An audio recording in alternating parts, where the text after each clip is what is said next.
Hey, Internet, Eric here. Well, it's been a while since I've actually talked about a regular movie on this channel. Usually it's been unboxing and podcasting while I'm back. And I was thinking to myself, what one should I do? And I live in Illinois, and we've just had 3 winter storm warnings and just got buried in a bunch of snow today. So, what better reason to discuss Stephen King's The Shining, the 1997 TV miniseries? Now, if you're new to my channel, welcome. I discuss plot spoilers, specific scenes, what have you. Um, okay, well, how do I start this? First off, the reason why this was made, in case you've been living under a rock or for some reason, Stephen King obviously was not very happy with Stanley Kubrick's version of The Shining because how it was not like his book at all. So basically, Stephen King got together with Mick Garris, who has also done The Shining, and not The Shining, he did The Stand. He did Sleepwalkers that Stephen King wrote as well. Riding the Bullet, I think. There might be one more in there. I'm not sure.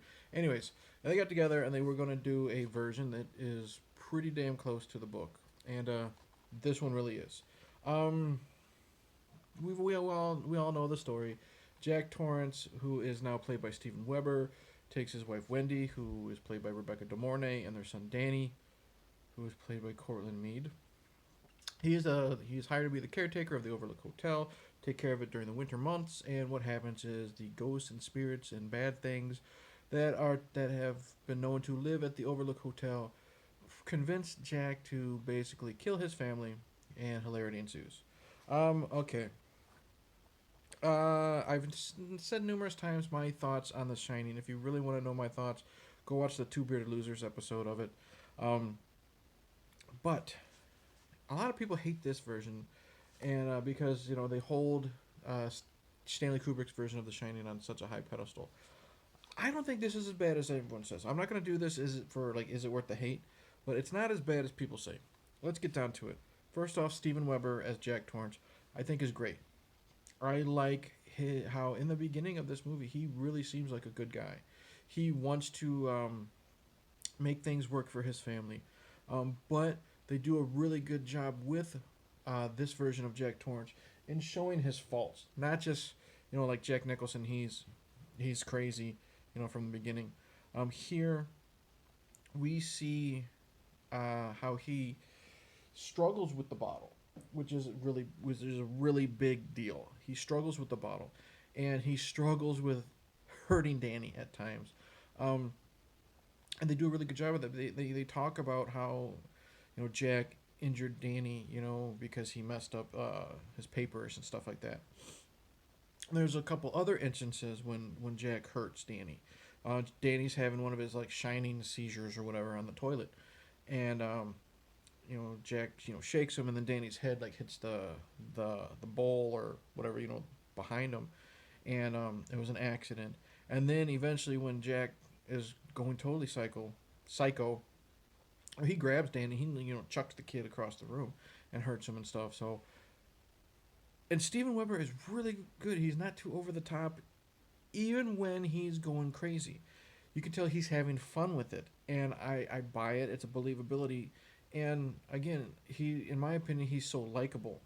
When we first meet him, we are struggling with him. He's really sympathetic, so I think that helps a lot. Rebecca De Mornay, great in this. As I defended Shelley Duvall in that episode of Two Bearded Losers. I think she did a good job. I think Rebecca De Mornay in this does a really good job as well. I think she's got some really good chemistry with Steven Weber. I think I buy when she's afraid. I buy how much she cares for Danny.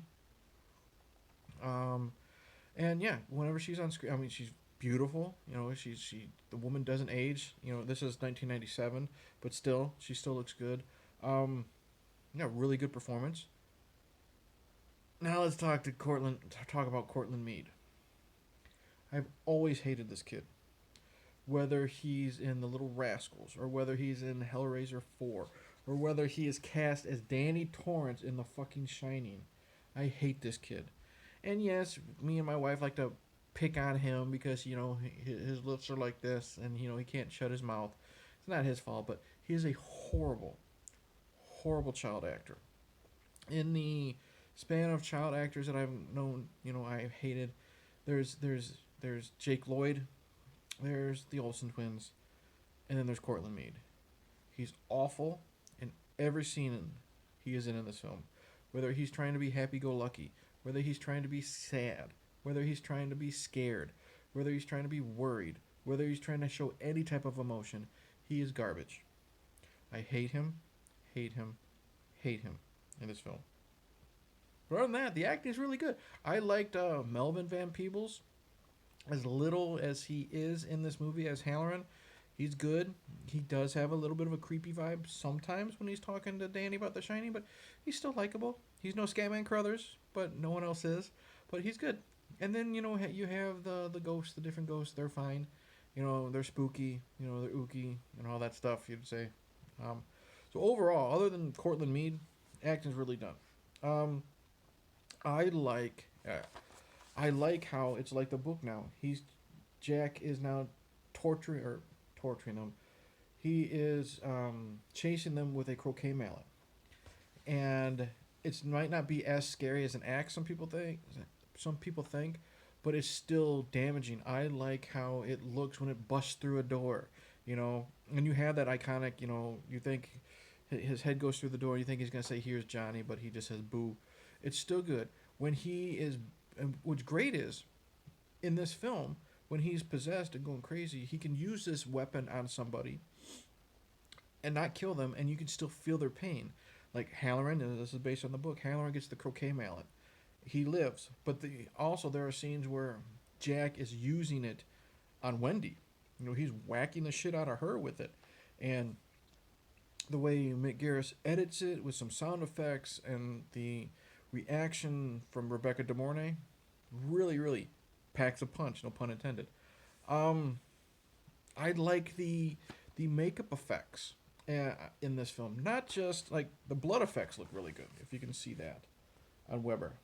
The blood effects look really good. But, and there's, he gets stabbed a couple times, a razor on his hand. That effect is good. But the makeup effects when it comes to the ghosts. Now, I'm not just talking about the ghosts that are at, like, the New Year's Eve ball or whatever it is. Just the pasty white makeup. They look good, in my opinion. I like the way they look. Even Stephen King, he looks like a dork. He plays a band conductor called Gage Creed. Pet Sematary reference. He looks spooky, creepy.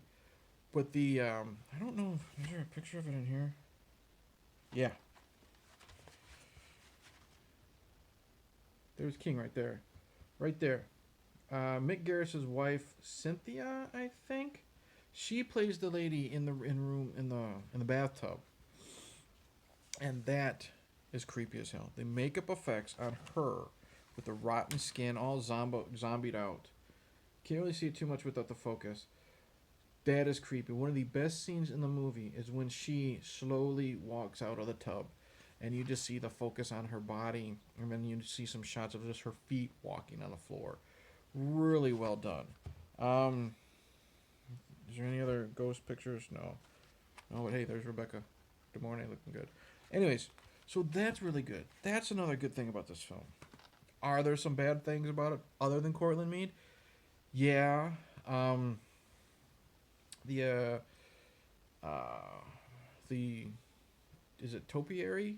Is that how you say it? The trees and the bushes that are trimmed into looking like, lions and tigers and stuff. When those come to life and try to attack Danny, they look like shit. But then again, this wasn't a big budget movie. This was a TV miniseries, so I let that slide a little bit. Again, Cortland Mead sucks. What else other than Cortland? Well, it is long. I mean, this DVD, it's got all three, I guess you would see TV episodes, because it was on 3 nights a week.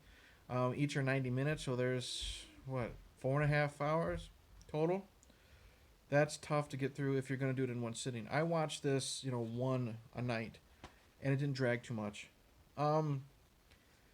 The first episode is really good. It's introducing the cast and getting them to learn about the Overlook and this and that. That one's really good. Second episode is just there. Not too much goes on. Um, and then everything, all the shit hits the fan in the third episode. So you get two really good ones and then one mediocre middle, but still really worth watching. Anything else bad? The ending, it's kind of hokey. Danny all grown up at graduation. He sees his father. They have one last final moment.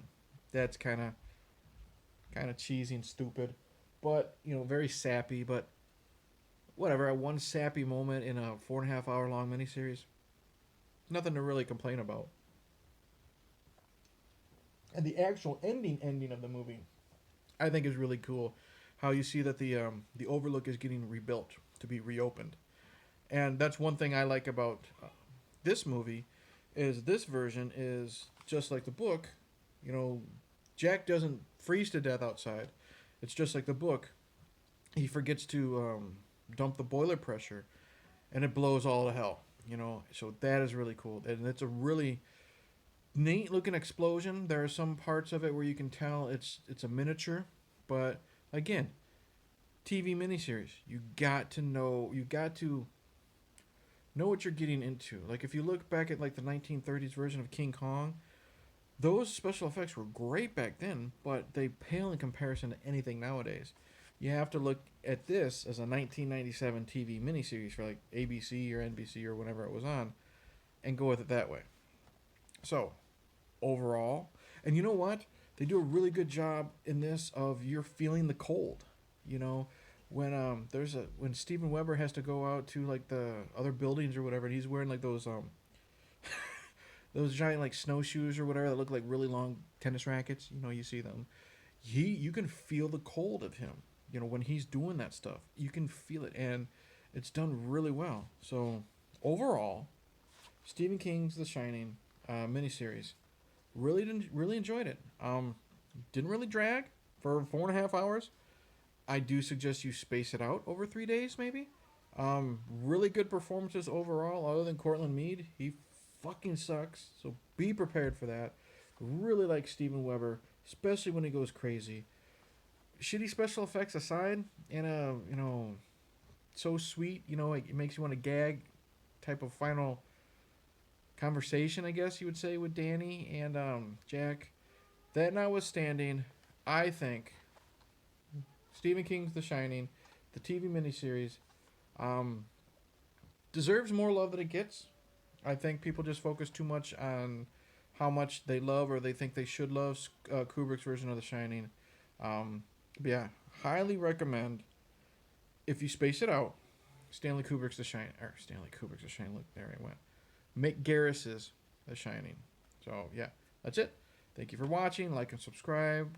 Comment below. Tell me if you actually like this version. Some people actually like this better than the because I posted on Facebook that I was watching this. Some people like this more than the Kubrick version. I think they're equal in parts, in my opinion. I don't know which one I like better than the other, because there's some good things in this better than that, and some good things in that better than this. Don't know what else to say other than like, subscribe. Plan on making more content. Two Bearded Losers is back. It was good to be back this past Saturday. It was a lot of fun seeing all those people in the chat. Can't wait till this coming Saturday when we talk Serial Mom. I'm going to finish up the Ninja Turtle series. We're going to go back to Harry Potter, and then start the Tremor series. So, cheers.